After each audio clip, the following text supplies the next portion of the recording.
Nick mentioned that the party now includes plebiscites of members when voting for candidates. Now, can you explain that to the viewers, what he meant by that?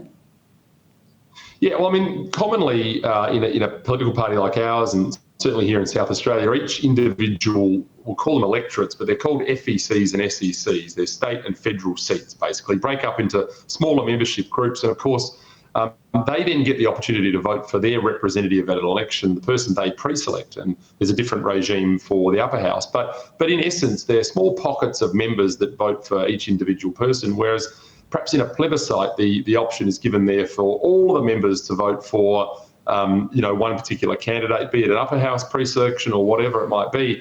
That's been very commonly pushed, I think, by the Conservative side of the party because I think the membership of a political party like the Liberal Party is basically a fairly centre-right conservative, type of person, and that would tend to sort of reflect in those that are being pre-selected. So I know there's been some debate and some discussion about that in New South Wales. We haven't had that in South Australia, but we are looking at constitutional reform here, and these are all things which should be discussed, I think. But just quickly, what was the system before the plebiscites and why was it causing problems? Well, look, I'm not really across the New South Wales division in terms of what they were doing, but I think some of the cause for concern has been the lack of pre-selections that actually took place in New South Wales. I know that's caused a lot of concern in New South Wales with so-called captain's picks. And look, I think it's always foolish for someone from one division to interfere and freelance on the politics of another. But we are a member-led organisation, the Liberal Party, and that is the point. One member, one vote.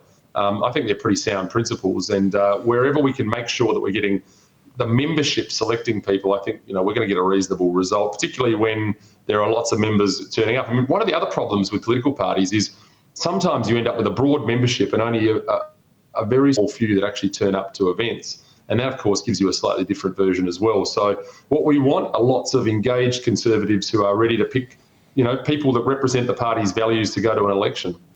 Well, that leads me well to my next question.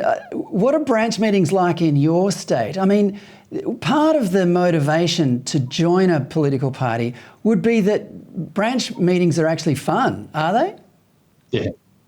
Well, fun. Wow, that's as a word you don't often hear with work, and it is work, political work. But I think they're increasingly getting more fun. I mean, one of the things that I'm really excited about doing is having meetings that have speakers that aren't necessarily just politicians. I think one of the traps that we've fallen into at political level is hauling people like me out in front of an audience and hearing them discuss their most boring committee that they're sitting on and talking about that in great detail. Well, I've been through those myself, and I've heard enough about committee structures to last me an entire lifetime. What we're trying to do here in South Australia is get interesting speakers from other parts of the world. They're not always business people, but of course, we've had journalists, we've had people like Alan, who was from ADH TV, who was good enough to come down and talk to some of our members a week or two ago, and that was a huge success because people got an opportunity to hear from a legend of broadcasting, from their perspective, his perspective about what happened. So they're the sorts of things I think we need to do to keep these membership-driven events fun.